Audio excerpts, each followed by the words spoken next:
Во светот има примери каде што со години се одржуваат разни фестивали. Меѓутоа, ретко некаде ќе се сретне фестивал кој што опстојува без застој и без никаков прекин повеќе од 40 години. Тоа е Битолскиот фестивал на народни игри и песни и Линденски денови, фестивал кој стана бренд на Битола.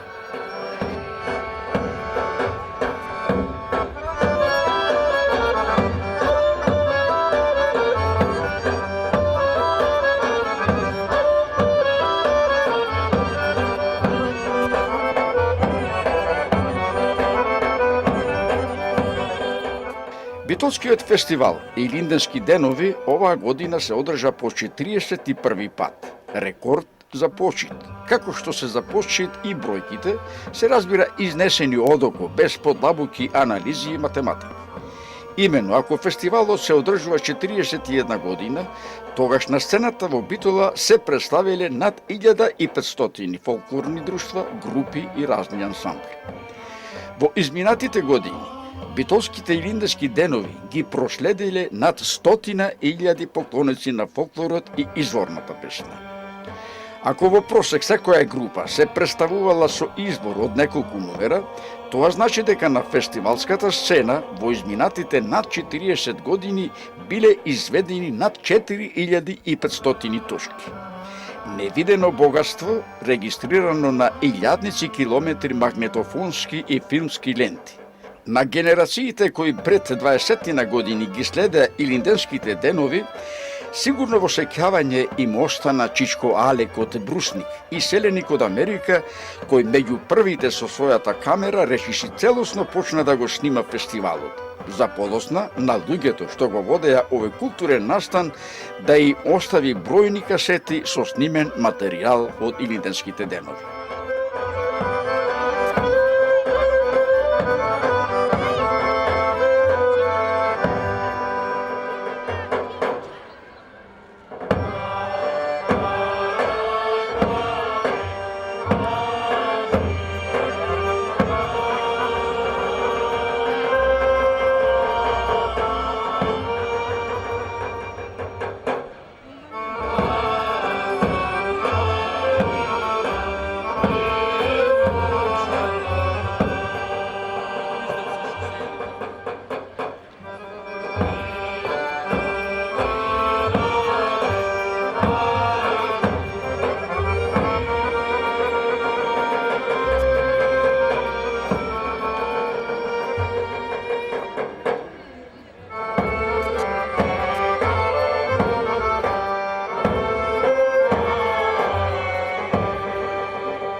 Тоа е што накусо може да се каже за Битолските и Линденски денови. Нам меѓутоа целта ни е друга. Навраќајќи на тоа што се случи на годинашниве и Линденски денови, ќе се задржиме на прашањето како овој фестивал стана вистински бренд на Битола, односно како фестивалот и Линденски денови се претвори во феномен.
Господин Соклевски, може ли вака да го започнеме овој разговор со едно прашање што претпоставувам дека е сосема нормално, иако треба да се вратиме прво назад 40 на години, оттаму да почнуваме, но од денеска.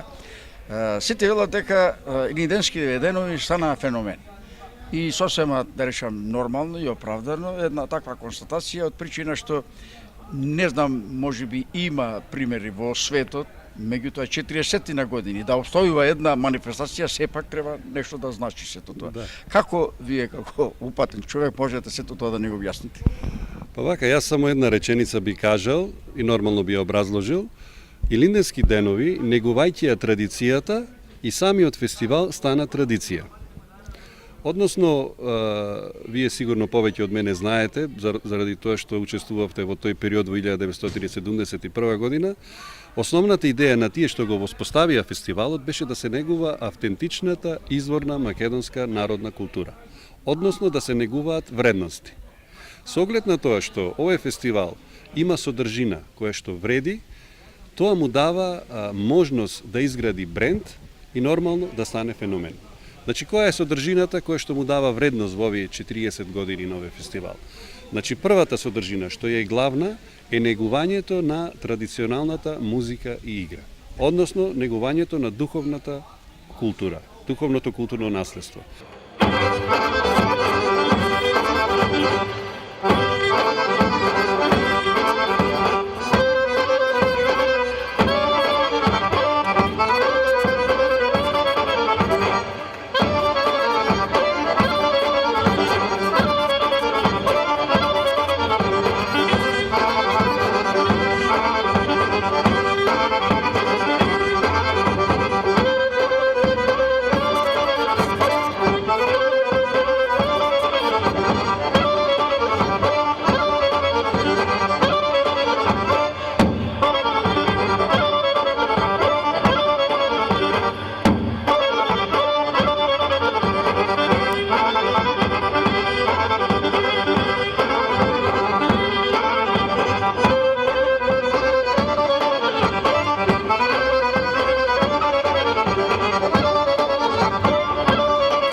почетокот се занесувавме дека тоа може да биде исклучиво само негување на нашите домашните вредности и традиции.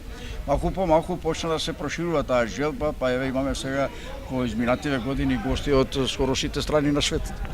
Па нормално светот се глобализира. Меѓутоа, ние како фестивал сме фестивал на традицијата. Ние сакаме да се глобализираме, меѓутоа неќиме нашата култура да ја глобализираме. Односно, сакаме да си останеме уникатни. Односно, да си ја негуваме традицијата. Значи, целта на овој фестивал е да ја негува традицијата. Меѓутоа, ние не можеме да бидеме затворени само во сами да играме сами за себе или да се дружиме сами за себе. Ние мора да правиме компарација со останатите светски традиции. И заради таа цел фестивалот е отворен веќе години наназад кон интернационалниот фолклор. На тој начин, овде во Битола гостуваат групи од различни континенти во различни периоди. Еве ова година имаме група дури од Мексико, која што за прв пат доаѓа. Имаме група од Полска, од Романија, од Словенија, имаме од Хрватска и така натаму. Значи, целта е на фестивалот да си го негуваме нашето традиционално, меѓутоа да вршиме компарација со другите култури, за да можеме да и да соработуваме и да учиме едни за другите и во овој глобализиран свет заедно поубаво да живееме.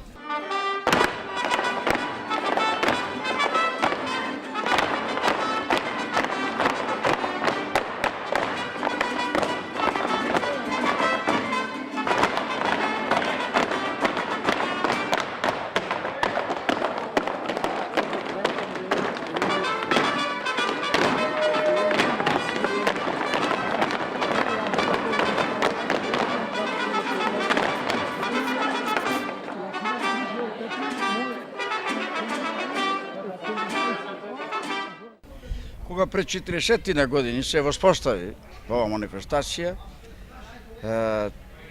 сите тогаш се сомневавме, велевме дали тоа ќе живее 5-6 години, меѓутоа помина на 40 години.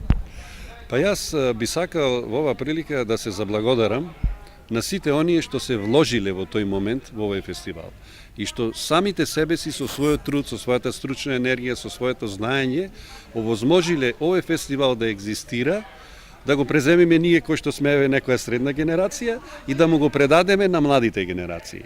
Значи, прво би изразил благодарност на основачите кои што имале голема визија и кои што направиле со една инвентивна идеја за голема потреба, го реализирале фестивалот и тој фестивал како вредност еве екзистира до денес. Јас на многу места кажав дека Илинденски денови е бренд не само на Битола, туку и на Македонија и Европа. Заради тоа што за Илинденски денови се знае на сите континенти. Доаѓаат јапонци, американци, холанѓани и така, а за Македонија нормално се знае. Битола станува средиште на фолклорот. Веќе 40 години е, а и сега продолжува да биде. Сметам дека тоа го кажав исто така во Македонија во однос на традиционалната музика и игра дуваат нови ветрови. Доаѓаат нови стручни лица. Основан е факултет за етнокореологија. Основано е средно училиште за играорци. Така да се создава еден квантум на стручни луѓе кои што на научна база уште повеќе заедно со Институтот за фолклор, заедно со државниот ансамбл Тане, заедно со факултетите ќе го негуваат фолклорот. А ние како фестивал сме должни нон-стоп да бидеме во контакт со тие научни институции и со културно-уметничките друштва и асоциации, на кои што и во оваа прилика и ни би му се заблагодарил, кои што се главни носители на оваа работа, значи да правиме спона меѓу сите тие елементи, за да можеме да го негуваме фолклорот и традицијата и да го презентираме на осовремен начин, адаптиран на времето во кое што живееме.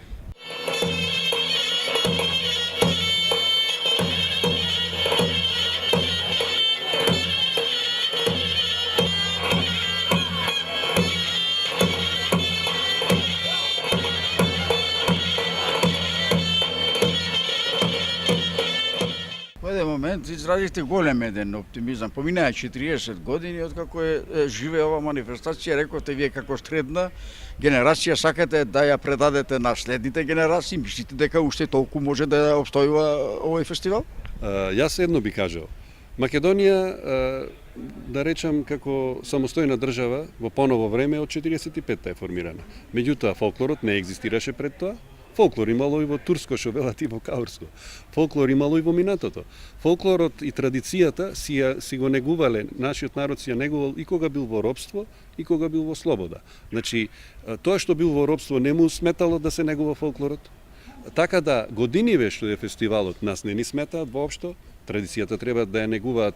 Јас тоа исто така го имам често пати кажано. Татко ми го играше беранче, дедо ми го играше беранче, јас го играм беранче и син ми треба да го игра беранче. Мислам, кога кажувам за традиционалните ора, Нормално и современите, младите генерации ќе си ги следат и современите текови. Меѓутоа, наша задача на луѓето кои што сме во овој момент на функција или работиме во фестивалот и така натаму, наша задача е да му обезбедиме на новите генерации стручни лица да му го предадеме фестивалот да го развиваат понатаму. Значи традицијата ние не можеме да ја сопреме. И денес ние создаваме традиција. Со овој фестивал денес создаваме традиција. Тоа што фестивалот е документиран, архивиран, снимен на видео, на аудио касети, тоа му дава на едните генерации да се инспирираат и да создаваат нови дела. Меѓутоа, новите генерации исто така треба да ја негуваат и традицијата, односно изворните, автентичните вредности. Така да јас сум оптимист и сметам дека овој фестивал има иднина.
Мојот фестивал е фестивал на традицијата. Ние нови содржини не бараме од тие, ние сакаме оваа традиција да ја негуваме. Нормално оваа генерација ќе си создаде своји дела кои што утре ќе бидат традиција. Јас ова еден пример би ви кажал. Да речеме во образованието. Дали секоја генерација учи Питагорината теорема? Дали секоја генерација го учи Исак Њутон, да речем? Тие се вредности. Така да и во фолклорот и во традицијата секоја генерација треба да го научи тешкото, беранчето, невестинското, елено моме и така натаму. Така да ова е ланец кој што трае. Ние овде не можеме да експериментираме и да бараме циркузантни работи или не знам какви креативности. Наша цел е оваа вредност како што е да ја пренесеме на идните генерации. Заради тоа што зошто не се запрашаме оти не изградат нова Хераклеја? Не можат да изградат нова Хераклеја. Таа е Хераклеја. Така да не може да се создаде ново тешкото во овој момент. Може би по 10 години ќе се направи традиција за некој род. Значи јас да бидам појасен. Како што е материјалната култура, материјалното културно наследство, например Хераклеја, спомениците и така натаму, така и духовното културно наследство. Ние сме во областа на духовното културно наследство. И ова традиција што е, ние треба да ја зачуваме таква каква што е и да ја пренесеме на едните генерации. А новитетот треба да биде начинот на кој што му ја презентираме на луѓето. Начинот на кој што сакаме да ја адаптираме луѓето да дојдат новите генерации да ја восприемат. Оти ова традиција е создавана пред векови. Нормално на син ми му е малку понастрана и така натаму на новата генерација. Меѓутоа, доколку сме креативни и доколку соработуваме со младите, доколку ги знаеме нивните потреби, можеме со нов начин на презентација, со нов начин на дружење со традицијата да му возможиме да си ја запознаат својата традиција и покрај новото да си ја негува традицијата. Затоа сум оптимист.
почна Илинденските денови беше сензација за Битола и поширокиот простор овде околу Битола и можеби и низ цела република. Ракометното игралиште почна прво во терасата на домот на Југословенската народна армија тогаш, денешниот дом на армијата. Народ немаше практично место, иако тоа беше наотворено. Но како минуваат годините, јас мислам дека таа љубопитност, таа желба да се биде тука заедно со фолклористите од сите страни што доаѓаат овде во Битола, не е пресушена, не е застаната. Вака, во тој период тоа била огромна новина за Битола и за Републиката. И беше една од единствените манифестации во летен период, да речем, Илинденски денови. И имаше огромен прилив на публика, огромен интерес и така натаму. Работеа фабриките, синдикатите, влезници се даваа, се делеа, тимот ентузијастички работеше и така натаму. Денес не би било фер да се очекува толкава посета на како што беше тогаш. Меѓутоа, јас сум презадоволен и од овој начин на восприемање и од оваа посета што имаме во последниве години. Заради тоа што ние фактички како традиција, како фестивал, моментно се бориме со MTV, се бориме со 50 канали на кабловската телевизија, се бориме со уште 10 фестивали во летото што се, со 3-4 настани истовремено што се одвиваат секој ден, заради тоа што има хиперпродукција на културни настани во Битола, што е добро, што е супер, нека се тера.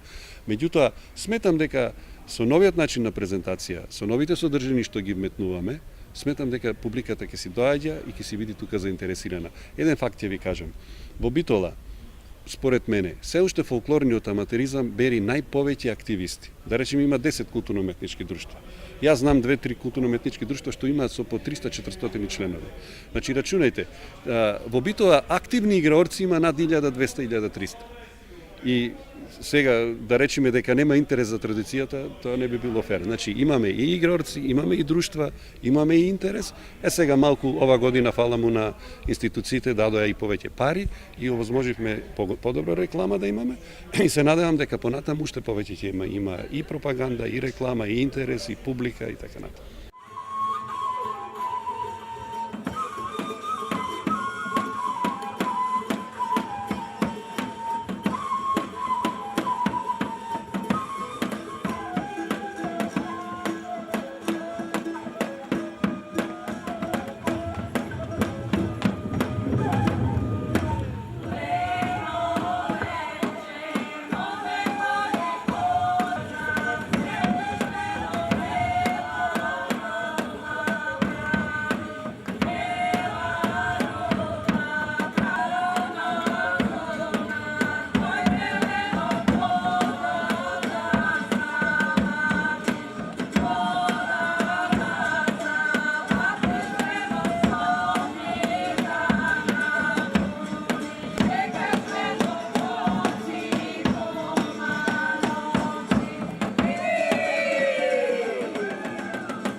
Уште да ќе речам така, пред 40 на годините што следуваа потоа 10-15 години, не се правеше разлика во однос на структурата на гледачите.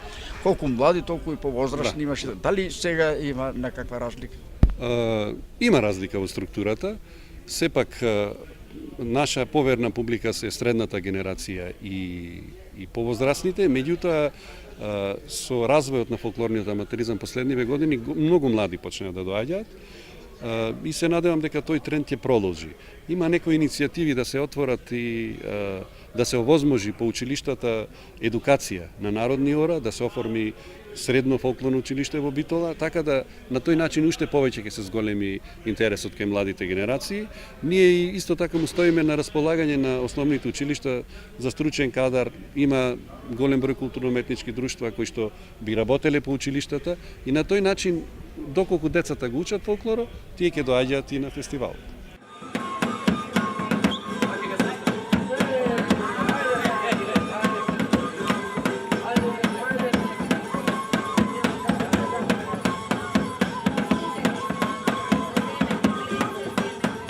Мислите дека има уште век оваа манифестација? Да. Мислам дека Илинденски денови го нема кажано својот последен збор, ќе работи уште многу и ви кажав и зошто. Во последниве 10 години во Македонија се случија работи кои што многу идат во прилог на традиционалната музика и игра. Прво што се оформи средното фолклорно училиште во Скопје и што се оформи факултетот за етнокорологија. Очекуваме дека тие стручни лица, со оглед на тоа што тие ќе се школуваат за да работат во областа на фолклорот. Тие сигурно кога ќе оформат своји здруженија, кога ќе почнат да работат по друштвата, мислам дека уште повеќе ќе се развие тоа. Ако може да речеме во Холандија да има една група која што негува македонски фолклор, ако може да има во Америка, во Јапонија да негуваат македонски фолклор, мислам дека во Македонија е апсурдно да се смета дека фолклорот нема да екзистира. Може би нема да биде во овој облик, може фестивалот ќе се менува, зависи од луѓето кои што ќе бидат. Меѓутоа, фестивалот сметам дека ќе се напредува и ќе се развива. Заради тоа што имаме обврска таа традиција да ја негуваме и развиваме.